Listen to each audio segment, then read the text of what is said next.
We've got lighter winds elsewhere, with some sunshine, not feeling too unpleasant. Then, clear skies once again on Tuesday night will lead to a fairly widespread frost. But towards the southwest, thicker cloud, and for Cornwall and perhaps Devon later on, some outbreaks of light rain. That'll keep things frost-free, 7 or 8 Celsius towards the southwest, whilst across Scotland, northern and eastern England, again, a chilly one to wake up to on Wednesday morning. The wintry showers by Wednesday, though, confined to the far northeast of Scotland. Further south, we've got thicker cloud and some outbreaks of light rain pushing through. A dull and damp day, especially for South Wales and the southwest of England. And similar conditions on Thursday, with some heavier rain moving through on Thursday night across southern parts of the UK, clearing away, though, for warmer weather this weekend.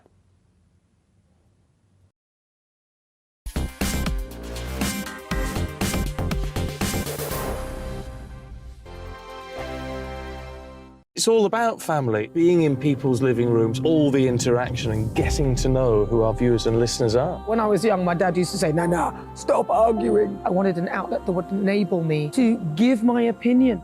People are going through a really hard time right now, and I know that you don't feel like you're being listened to by the establishment. I came to GB News because it's the People's Channel, and I want the audience to have their say on the events of the day. We're dynamic. We do something different. Democracy shows that the wisdom of the nation is in its people. I get to travel to find out what the story is from a personal perspective. The British people aren't fools. We know when we're not being told the full story. We've got to work out how Britain moves forward from this. It's the best country in the world. The establishment had their chance. Now we're here to represent your views. Britain's watching. Britain's watching. Britain's watching. We're proud to be GB News. The People's Channel. Britain's news channel. So Jubes and Co, we tackle the issues of the day with real, robust debate, both sides of the fence, battling it out with me in the middle with my forthright opinions and views. And often really interesting things happen because you start with a position and then by the end of the debate you find actually, well, I might not have thought about that one. What we need in this country is 2 new political parties. You should maybe think about doing a 2024 calendar. I'm Michelle Dewberry and I'm keeping you company right through until 7 o'clock this evening. GB News, the People's Channel, Britain's watching. Start the day with GB News. We catch up on all the big stories you didn't hear the night before. And take a look at what the world's talking about this morning. That's right, Monday to Thursdays from 6 o'clock. It's Breakfast with Eamon and Isabel. Straight after breakfast, join us, Bev Turner and Andrew Pearce. We're going to take you through till noon. We'll be tackling the big topics of the day, including the things that the other channels just won't talk about. If it's happening here. Wake up to mornings on GB News, the People's Channel. Britain's news channel. I'm Simon Evans. Join me on GB News for Headliners at 11 p.m. What's the scoop? I'll be joined by 2 of the country's top comedians. That's right. As we take a look at tomorrow's newspapers tonight. We're going to get into trouble. If it's a big story, we'll be covering it. Spill some tea on him. There we go. But we'll also have some fun. I wouldn't stick up a bank. My father didn't love me. So anyway, Headliners every night from 11 on GB News, the People's Channel, Britain's news channel. Saturday nights on GB News. From 6 p.m, I'll give you my unique take on the world today. Then at 7, it's me, Calvin Robinson, with my Common Sense Crusade. New to GB News is the Saturday 5. 5 times the opinion. Join us every Saturday from 8 p.m. as we debate the week's stories. With us 4, plus a special guest. And at 9, of course, it's Mark Dolan Tonight. Saturday nights on GB News, the People's Channel, Britain's news channel.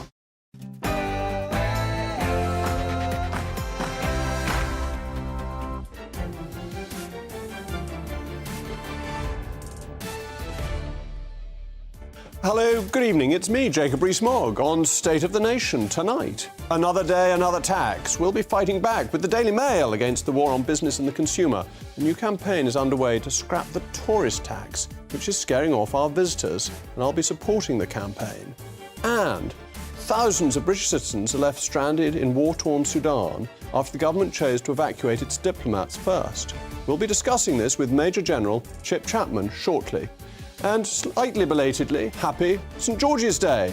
Although, have you ever stopped to think, perhaps St George isn't the best man for the job as England's patron saint? Well, I have, and I have 2 of the best minds one could possibly bring together for such a brainstorm. State of the Nation starts now.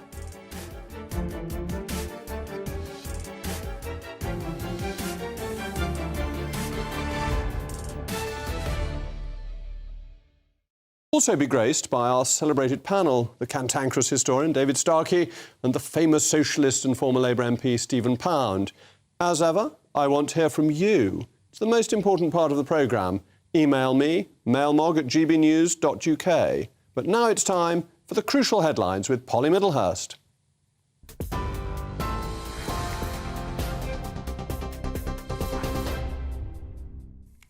Jacob, thank you, and good evening to you. The top story on GB News tonight. The government says it's taking the Royal College of Nursing to court after labelling their planned strike action unlawful. The Health Secretary, Steve Barclay, says he's been left with no other choice but to proceed with legal action, following attempts by his officials to resolve the situation.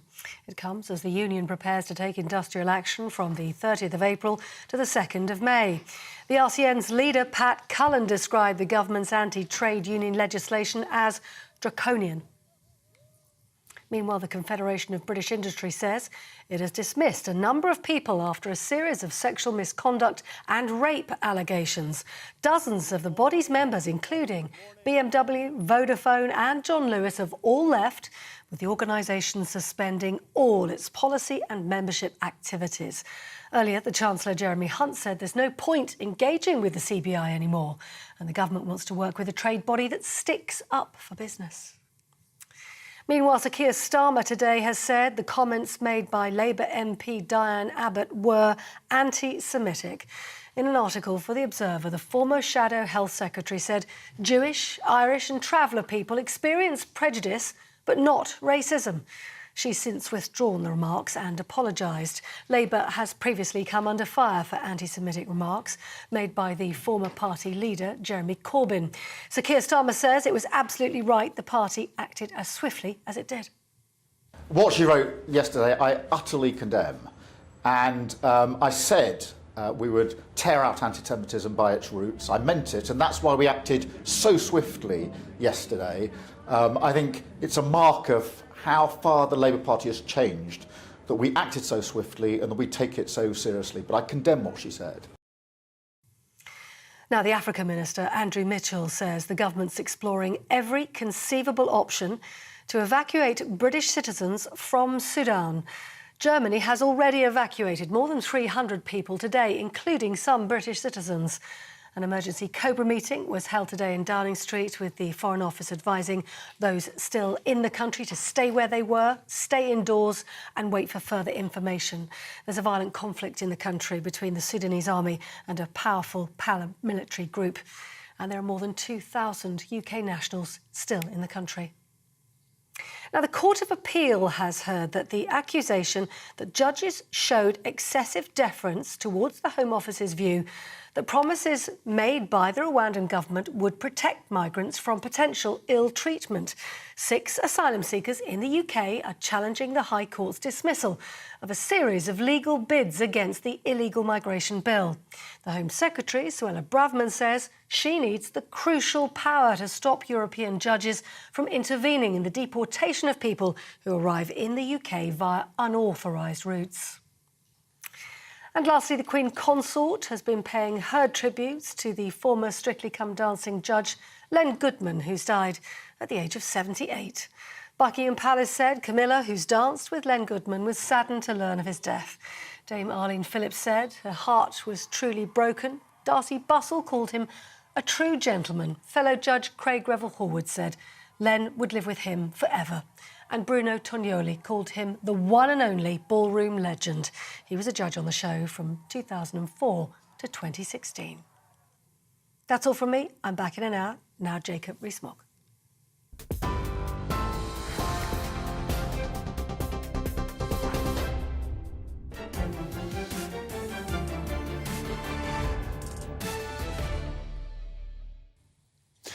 The tourist tax is a problem that has become a new one to hit tourism in this country. Historically, if you were a tourist and you came here, you obviously had to pay tax on things that you consumed, on your pint of beer or on your night in a hotel. But if you bought goods, luxury goods particularly, you could reclaim the VAT that you'd paid. There was a booth at airports that you could go to and you'd have it stamped and you'd get your money back. And this was a huge boon to foreign tourism because visitors could get their money back on things they were taking out of the country, as if they were being exported to them directly. But now they've got to pay an extra 20% tax on souvenir and luxury items.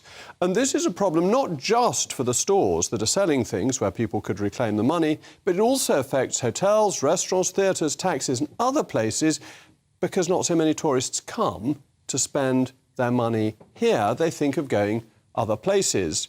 And this matters because there are roughly 35 million tourist visits to the UK every year, which is about 10% of the economy in terms of the GDP that those 35 million generate. And other European countries, and I know we don't want to compare ourselves to Europe the whole time, are doing it very differently. They're allowing people to carry on reclaiming their tax. So whilst post-COVID, we're only at 64% of tourist consumer spending, France is at 108%. Why? Because it's cheaper.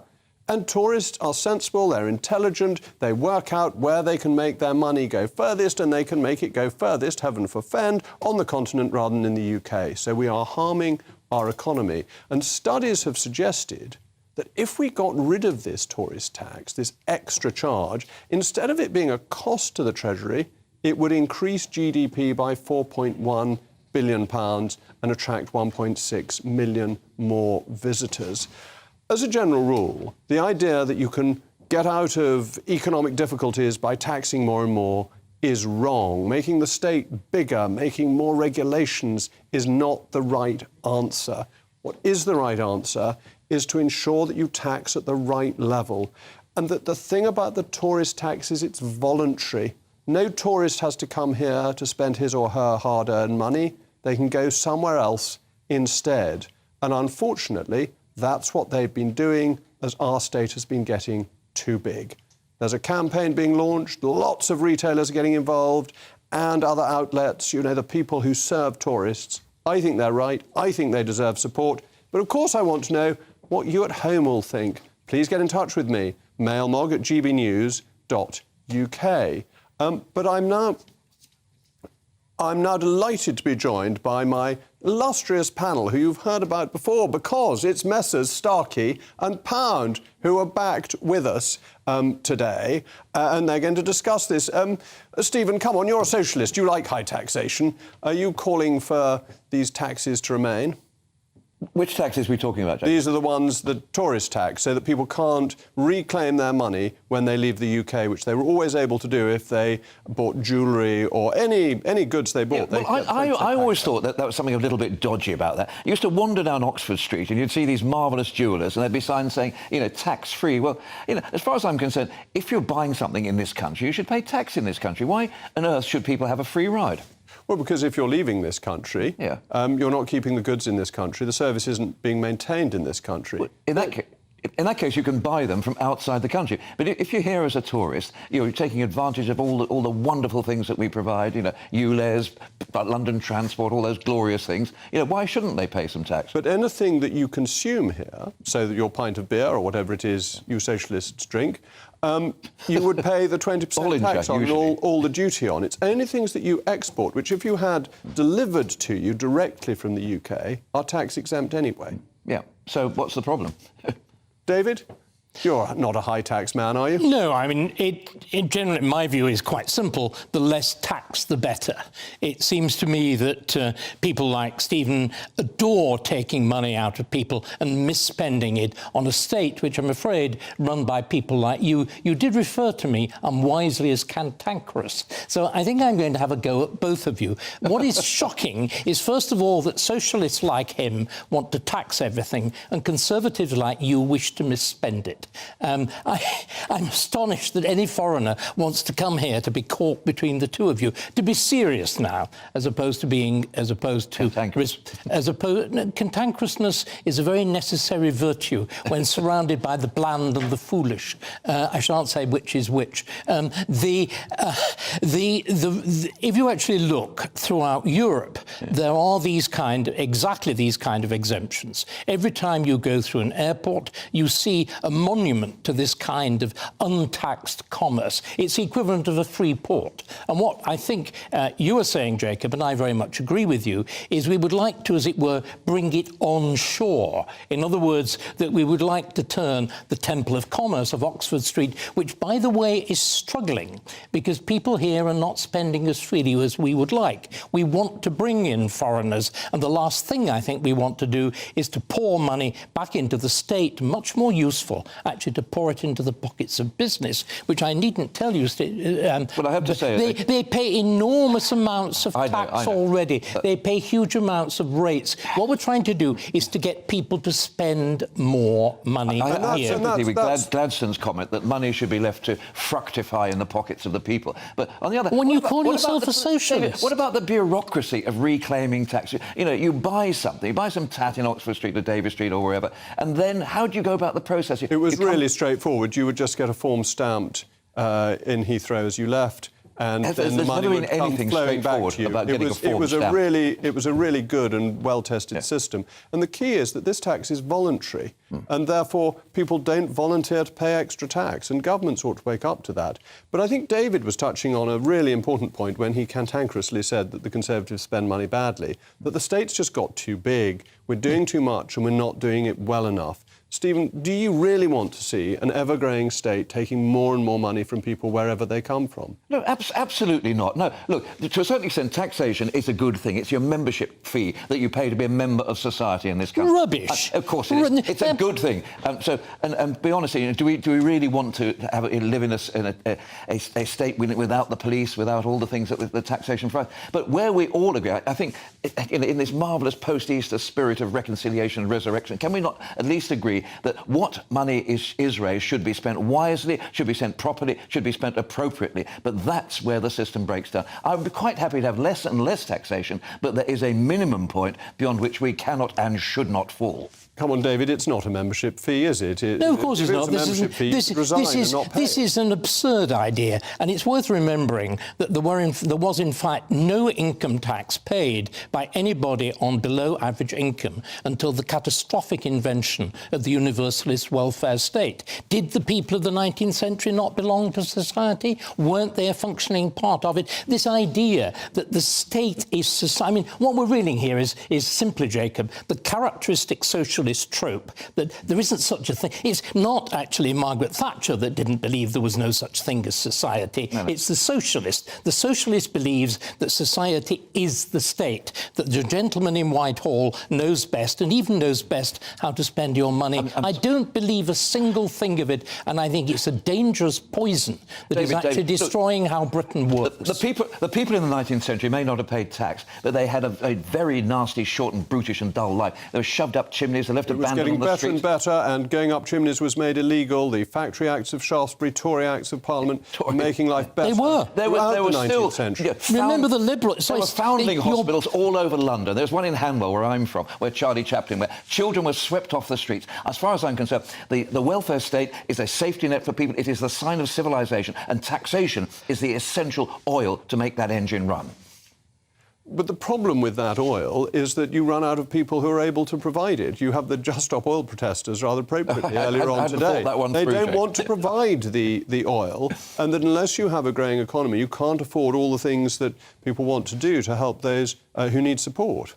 Yeah, no, I think we all subscribe to the Laffer curve, and we know that there's a point at which collecting taxation becomes counterproductive. If you subscribe to the Laffer curve, I'm maligning you, because the government doesn't subscribe to the Laffer curve, the Treasury doesn't subscribe to the Laffer curve. It taxes in a way that assumes Laffer curve doesn't operate. So is there not an actually much more fundamental point? Everybody now is commenting that every public service in Britain is broken. They all work extraordinarily badly. It takes you forever to get probate, ever to get a passport. The state manifestly is suffering from a kind of gross overambition. It tries to do too much and it does everything badly. And the symbol of this, of course, is the NHS, which I would gently remind you actually deliberately destroyed successful charitable endeavour. The notion that in 1945 we would bereft of medical care is absolute nonsense. There are extraordinary structures of charity, deeply rooted in their localities, to which people were committed, both civically and charitably. And by absorbing it all in this vast, faceless machine, we produced a genuine monster. The NHS is not actually a healthcare system. It is a bureaucracy which is designed to do one thing, to stop you seeing a doctor, and it is working as an act of genius. Before the NHS, unfortunately, I'm going to have to talk over my very distinguished socialist. Can you draw Leviathan out with an hook? But thank you to my distinguished panel. Don't forget to let me know what you think. mailmog@gbnews.uk. Coming up, British troops have flown into Sudan to rescue the remaining 2,000 British citizens. We'll be keeping you updated in real time. And don't forget the great debate of patron saints. Isn't George up for the job? There are lots of other candidates, but the poll results will be in shortly. It's all about family, being in people's living rooms, all the interaction and getting to know who our viewers and listeners are. When I was young, my dad used to say, "No, stop arguing." I wanted an outlet that would enable me to give my opinion. People are going through a really hard time right now, and I know that you don't feel like you're being listened to by the establishment. I came to GB News because it's the People's Channel, and I want the audience to have their say on the events of the day. We're dynamic. We do something different. Democracy shows that the wisdom of the nation is in its people. I get to travel, sort of find out what the story is from a personal perspective. The British people aren't fools. We know when we're not being told the full story. We've got to work out how Britain moves forward from this. It's the best country in the world. The establishment had their chance. Now we're here to represent your views. Britain's watching. Britain's watching. Britain's watching. We're proud to be GB News, The People's Channel. Britain's news channel.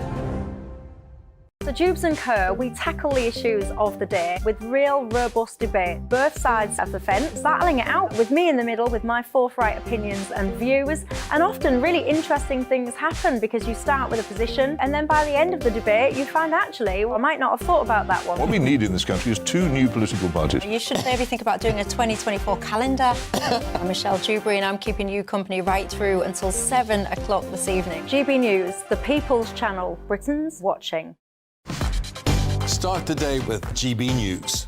We catch up on all the big stories you didn't hear the night before. And take a look at what the world's talking about this morning. That's right, Monday to Thursdays from 6 o'clock. It's Breakfast with Eamon and Isabel. Straight after breakfast, join us, Bev Turner and Andrew Pearce. We're going to take you through till noon.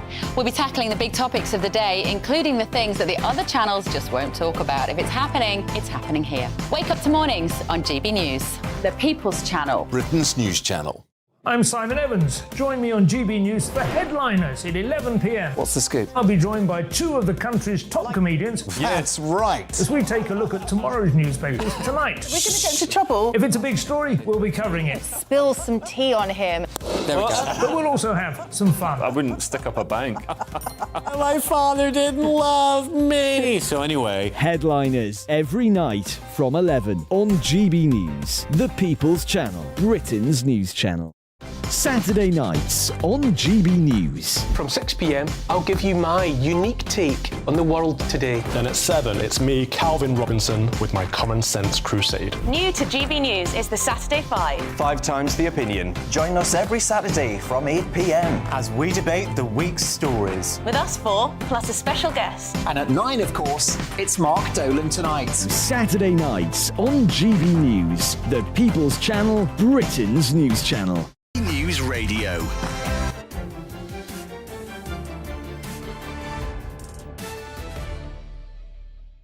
Welcome back. I'm still Jacob Rees-Mogg, and this is State of the Nation. You've been getting in touch with your thoughts. Paul, very sensible man, Paul. Of course tourists should get their VAT back on items they take home, just like they do in other countries. Also, hotels should be 5% and food 10%.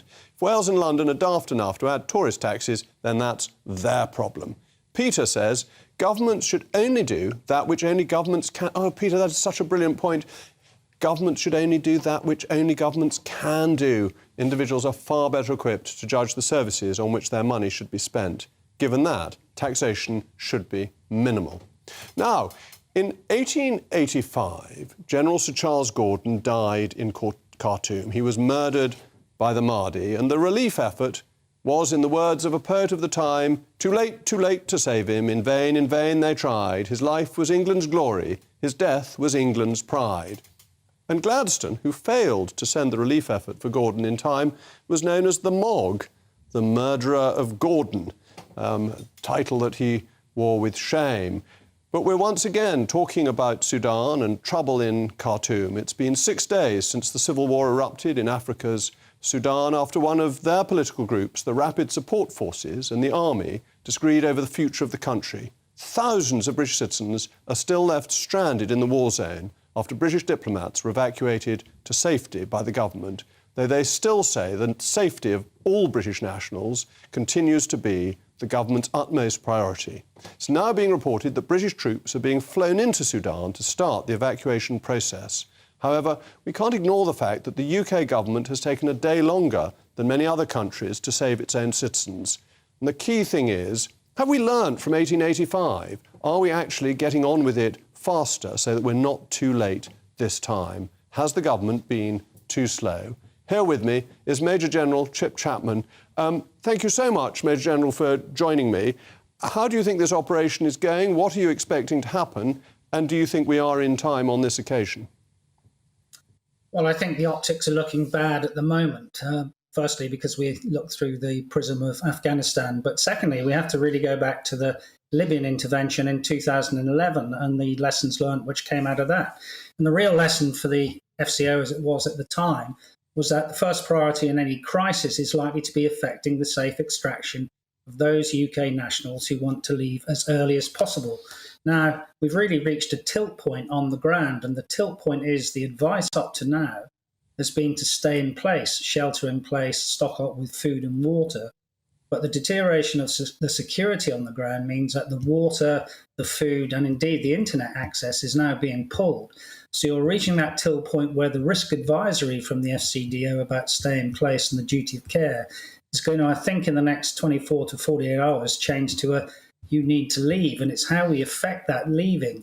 Now, you can do that through three routes, really. The first thing that they've done is try and get the shipping towards Port Sudan with the logistic enablers and maybe some SF there, special forces, because that is one of the potential routes where you could either bring helicopters, for example, in RAF Cardigan Bay, which has that capability, pulse out to places that people are.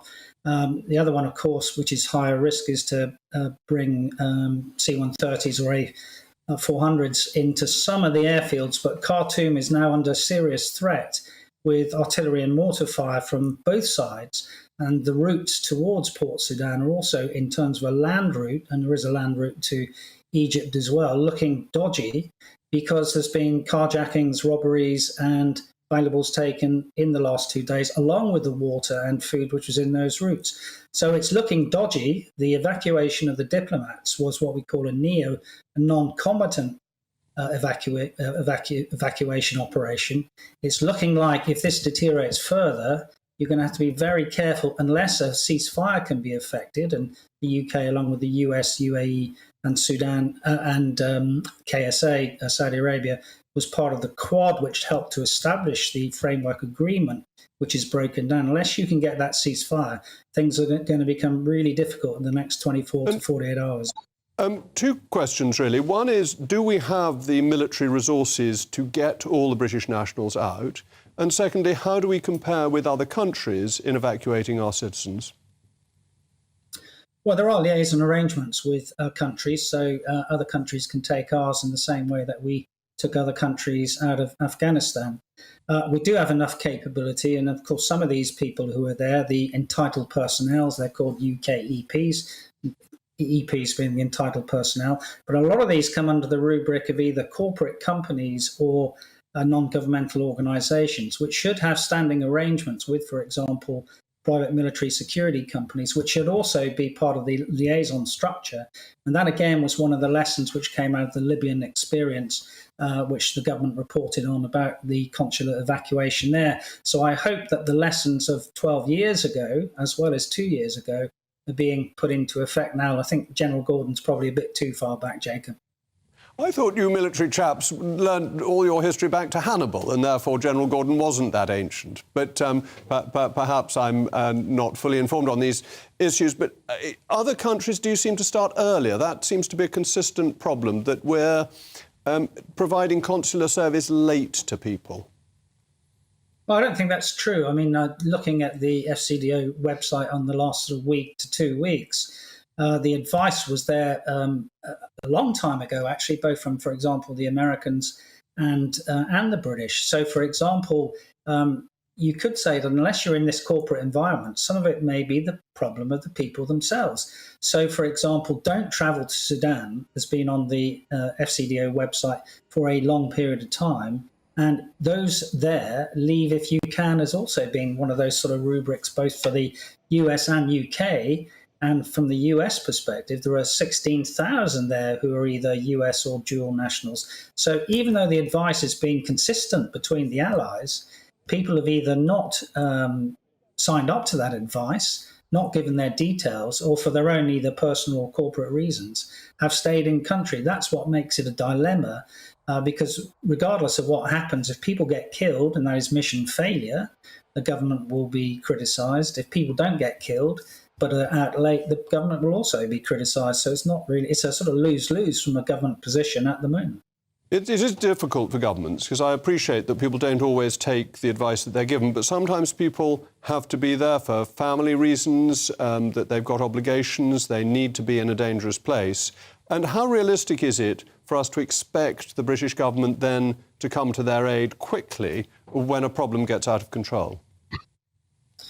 Well, I think we have to go back to the sort of Chilcot checklist, really. Why are we going to intervene? What we don't want to intervene in is the middle of an incipient civil war, which at the moment seems to be getting worse. So, as I said, it's probably better to try and have diplomatic attempts to get a ceasefire. But the Chilcot challenge for us really is fivefold. Why do we care? What are the British interests? It's obviously, first one is making sure no one gets killed.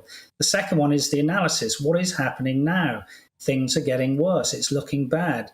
Scenarios is the third one. What happens next? Well, it looks like the fighting is intensifying. The fourth one, which is really what we're in at the moment with the forward movement of military assets towards Port Sudan, is presenting ministers with clear options on the risks, the opportunities and the cost of interposing in this to get people out. Because we've already heard in the last 3 hours that a French Special Forces soldier has been badly injured in their extraction. And finally, and this is what it all boils down to for government in terms of policy and strategy, is what does success look like? And success, of course, is getting people out in a timely fashion with no one killed. Well, thank you very much, Major General. It's, I suppose, worth remembering that Gordon wasn't meant to be there, but when they didn't rescue him, it was the government who got the blame. Coming up, we'll be discussing the Diane Abbott controversy, which broke into the news headlines over the weekend. And our belated St George's Day celebrations.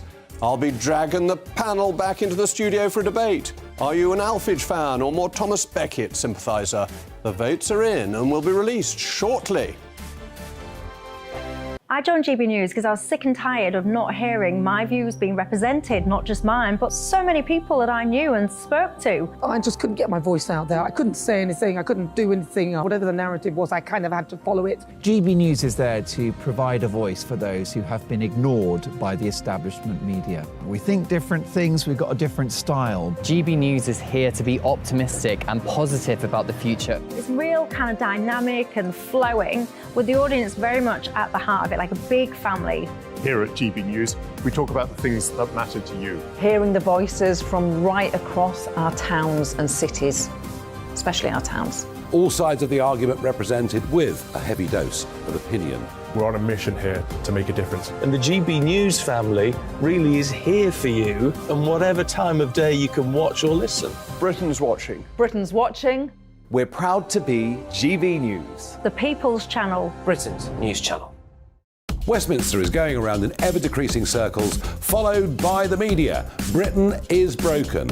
How on earth did we get into this mess? But more importantly, how do we get out of it? Join me at 7 p.m, Mondays to Thursdays on Farage. Here on GB News, we will have open, rational debate. We've got to work out how Britain moves forward from this. Join us here on GB News, the People's Channel. Britain is watching. You've probably seen politicians interviewed 1,000 times, but we do it differently. We find out who they really are, we don't shout, we chat, and hopefully we bring a bit of light, not just heat. Did you know Kate Moss? Apparently. Do you have a pair of jeans or a pair of jeans? No, of course I don't. What would I do with them? My friends are like, oh my God, what's she doing now? Join me every Sunday at 6 for Gloria Meets, only on GB News, the People's Channel, Britain's news channel. I'm Jacob Rees-Mogg, the Member of Parliament for North East Somerset and a former government minister. For years, I've walked the corridors of power in both Westminster and the City of London. We need to have the arguments, the discussions on how we make it better. Crop failures, famine, war, suffering on a scale completely unimaginable. We are putting the cart before the horse. As Charles I said at the scaffold, he was the true defender of liberty. Yeah, I've completely derailed the conversation. Join me Monday to Thursday at 8 p.m. on GB News, Britain's news channel. New to GB News is the Saturday 5. Join us every Saturday from 8 p.m. as we debate the week's stories. Right, folks, that was a spicy one, wasn't it? With us four, plus a special guest. Sometimes she has to stick her foot in it. Sometimes she has to say things as they are. Sometimes I think we should keep the refugees and send the pensioners to Rwanda. Then we'd be in a much better state. Well, Benjamin, that is... The Saturday 5. Saturday nights from 8. Only on GB News, the People's Channel. Britain's news channel.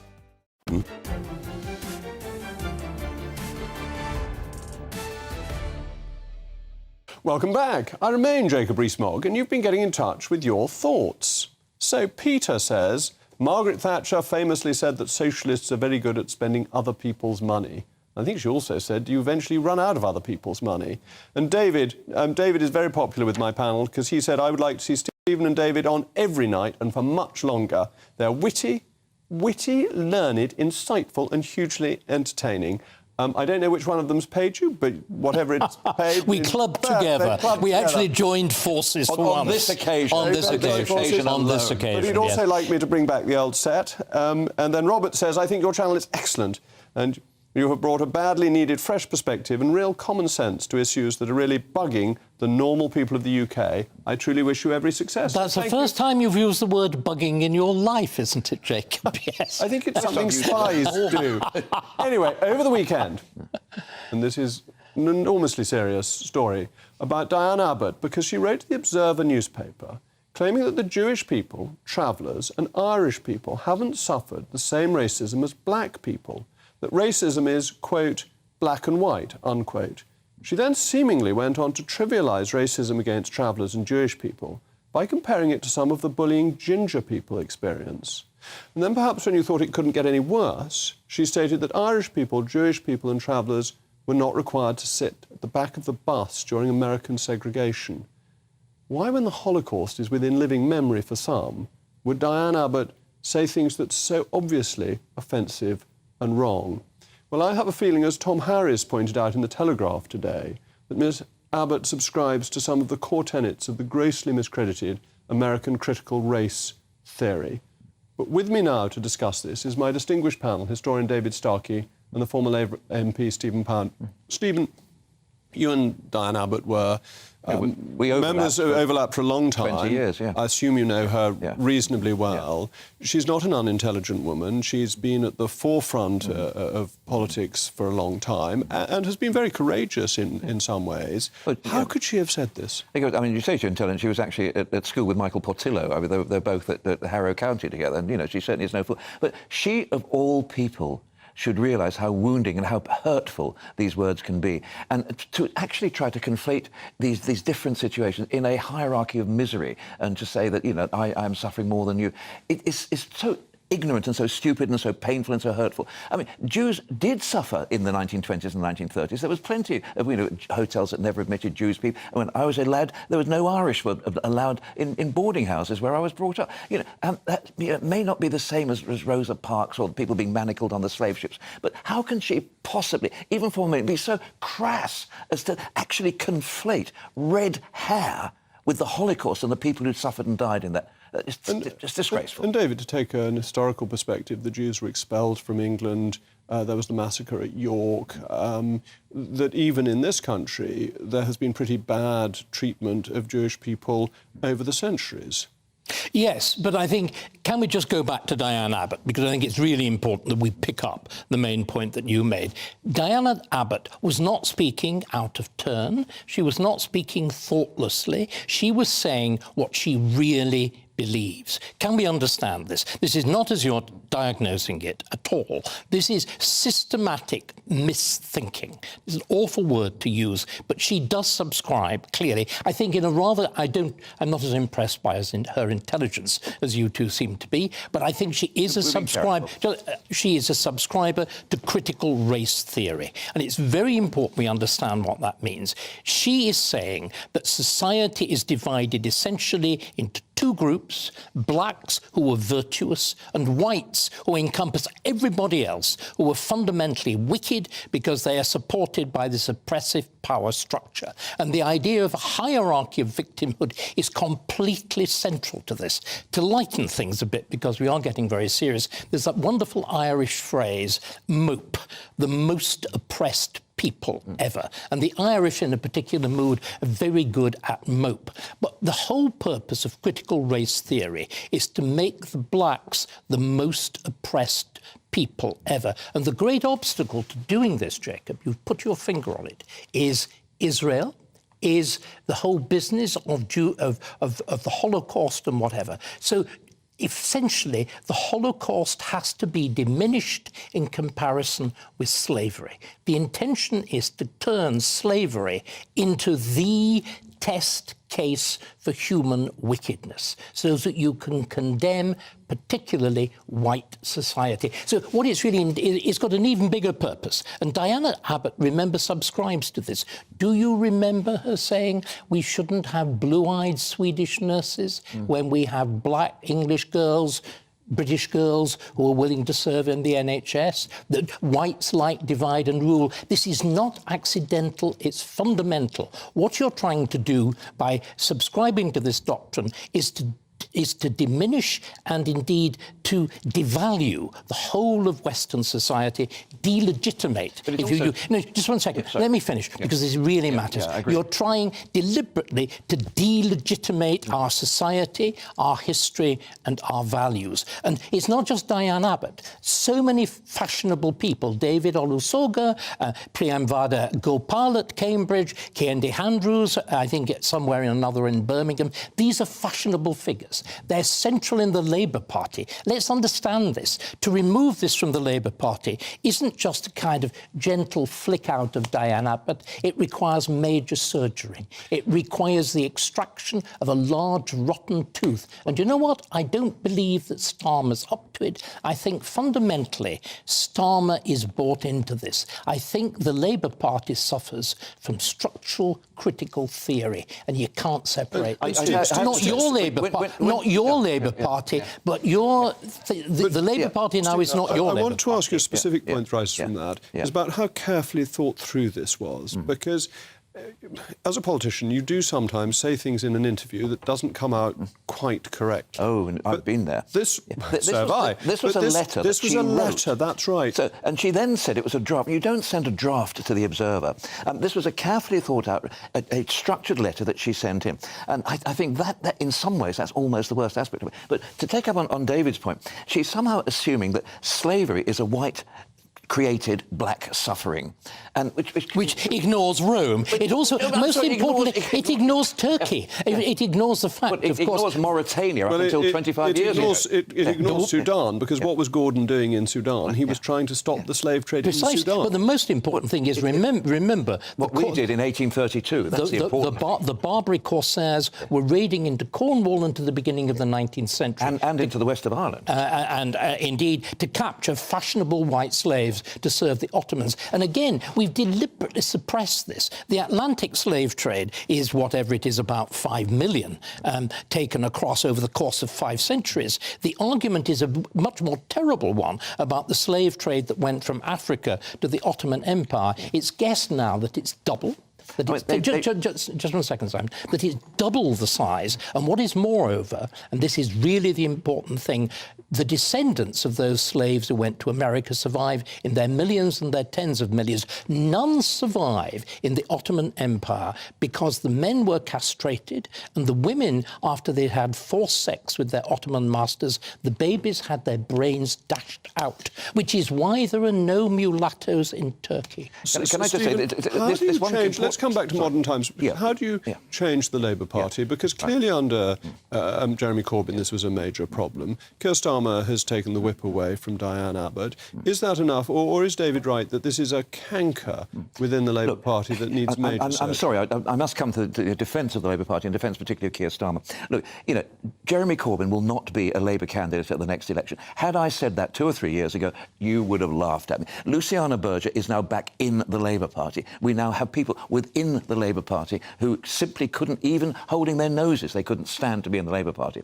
I honestly think that we've lanced that boil. However, there are still pockets dotted around, and they must be identified, isolated and dealt with. They're in every constituency. Well, sorry, they're not in every constituency. They're in every major urban constituency. Remember, I'm afraid the two groups that are most likely to be powerfully anti-Semitic are certain groups of Muslims and certain groups of blacks, and they are absolutely entrenched within the Labour Party. We must understand this. I'm sorry. That is final word to Stephen. Yeah. As far as I'm concerned, Diane has actually brought the party into disrepute, but above all, she's brought herself into deep and profound disrepute, and I think a period of silence on her part would be greatly welcomed. Well, thank you to my panel. It is worth mentioning that Diane Abbott has apologised for her remarks shortly after her letter and has been suspended by the Labour Party. I thought that was an excellent discussion with my panel, living up to the standards of the male Mogg requirements. They're looking forward to the messages from our sponsors that are about to come up. But after that, next up, the moment you've all been waiting for, the great battle of patron saints. We've asked the people, is St George up to the job? Should it be St Alphege or St Thomas of Becket, or is there another saint you would like to have? St David's already been... Hold on and find out after these messages.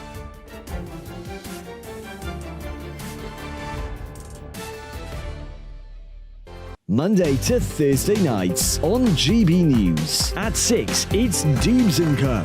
7 o'clock, Farage. At 8, join Jacob Rees-Mogg. And at 9, Dan Wootton Tonight, followed by Headliners. On TV, radio and online. This is GB News.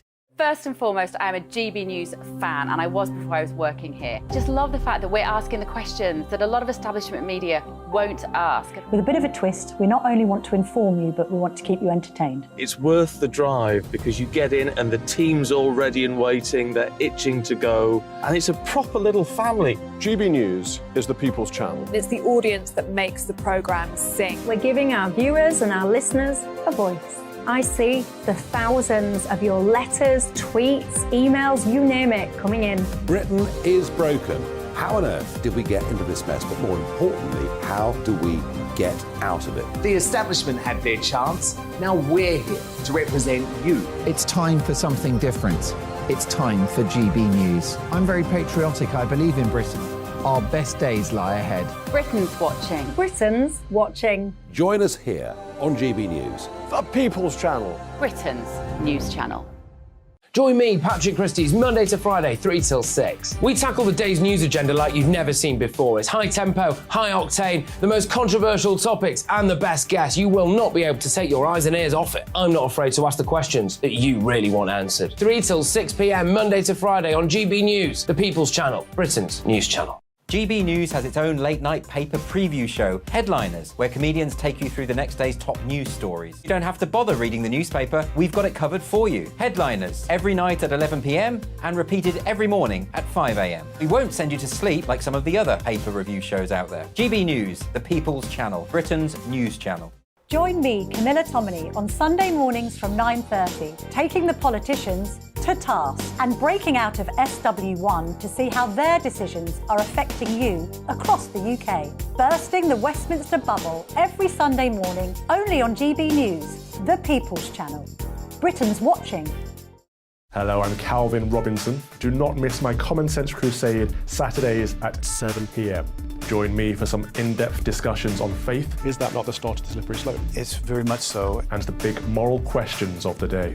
I'm baffled. You've got some nerve. Only on GB News, the People's Channel, Britain's news channel. I'm Andrew Doyle. Join me at 7 o'clock every Sunday night for Free Speech Nation, the show where I tackle the week's biggest stories in politics and current affairs with the help of my 2 comedian panellists and a variety of special guests. Free Speech Nation, Sunday nights from 7 on GB News, the People's Channel, Britain's news channel.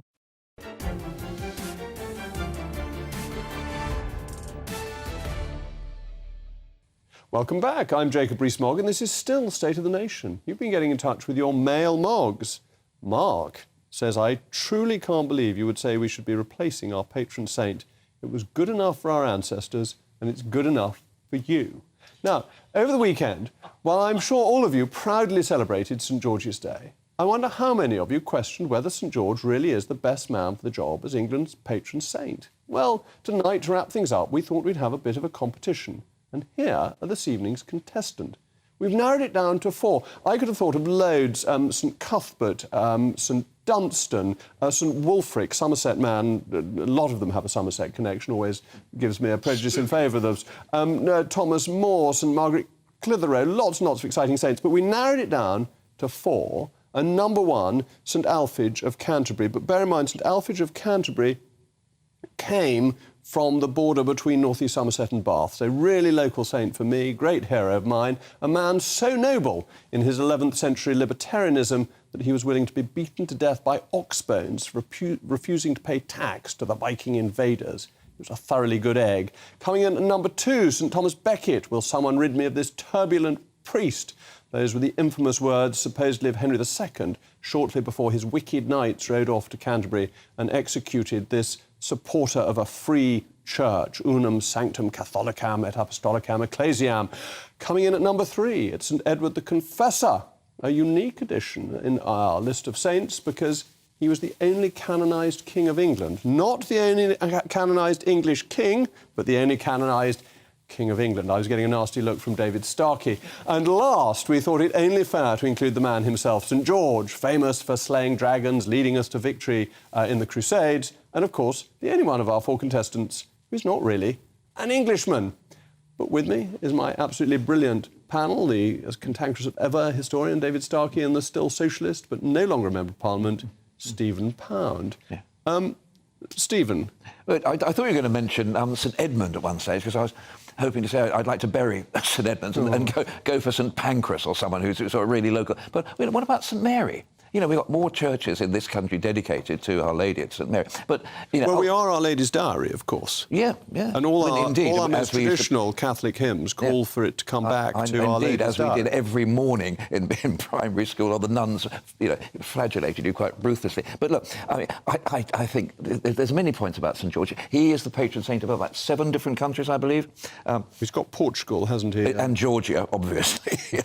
And Finland, I believe. Isn't it? No, I didn't know There's quite a few. Anyway, I could be wrong. But, you know, the point is he actually represents the slaying of the dragon, the evil. And so I think that's good in itself. So I don't think we should really bother to change it now. However, he doesn't actually seem to be up there with St David, you know, not just a present company, and St Patrick and St Andrew, who seem to be celebrated rather more. Now, is that... now you see... No, no. I think you've got it the wrong way around, Jacob, you know. And it's really important. The fact that we don't celebrate St George's Day isn't the responsibility of poor old St George. It's the responsibility of the English. Because, gentlemen, you are a pair of Catholic hagiographers. You know, you enjoy this kind of nonsense. We've grown out of it in exactly the same way that we don't have national dress. There's no such thing as English national dress. Well, of course, the Irish vaguely do, and dreadful football, dreadful bagpipes, green everywhere, the Scots with wailing bagpipes, the Welsh, of course, with that preposterous 19th century pseudo-national dress, and you know, people wandering around in sheets pretending to be druids and whatever. Is anybody else that we can offend, by the way? I'm displaying a hierarchy of contempt. But what we're talking about in this little British Isles, there are two completely different kinds of nationalism. Ours is English, is ex-great nation nationalism. Irish, Scottish, Welsh is cultural nationalism and follows a European model. And it's nothing to do with poor old George, it's simply that the English have grown out of it. The GB News viewers have taken part in our poll and they have spoken, and Vox Populi, Vox Dei, but there seems to have been some static, I think, with the voices, because St Alphege came last with only 2.5% of the votes. Third place, I didn't vote personally, third place goes to St Thomas Becket. A distant second place is awarded to St Edward the Confessor, and the winner by a country mile is the current patron saint of England, St George. So he's the winner. But David, you want to tell us how we got to St George. Why not Edward the Confessor? Because it was Edward the Confessor for a bit. Not really as a patron saint. I mean, the point is, Edward the Confessor wasn't very much use. As far as I can see, the only reason that he was made a saint was that he was impotent. This is the problem. Most saints are victims. As you know, one of the essential qualifications for sainthood normally is martyrdom. What, in fact, you wanted as a proud military power, which England was in the Middle Ages, was a fighting saint, a saint who represents the nation and the church triumphant. And the reason why George figures so widely in all these countries you're talking about, he's essentially the patron saint of knighthood. He's the patron... And chivalry, which of course is why he comes here, because he finally becomes really officially established with the foundation of the Order of the Garter. You wouldn't know it from the fact Lord Patton's got it, you know, but once upon a time, Knights of the Garter were slim, athletic and leading the campaigns against France. Well, Baroness Ashton has just got it today as well. Well, I think she would qualify absolutely. One of these terrifying women who now dominate politics. But seriously, it's when you originally Edward III thought of making the Order of the Garter the Order of King Arthur and the Round Table, and you originally at Windsor, instead of a chapel, you had a vast circular kind of tent constructed, or a wooden palisaded thing constructed for these feasts, and it's only latterly that it actually attaches itself to St George. So now, of course, the Garter has actually got the, if you actually look at the Garter Star, which you will get eventually, Jacob, you know, with your languorous distinction, there is indeed... Why he hasn't got it already? Not yet. You need a reward at the end of the period of service. He's early in it.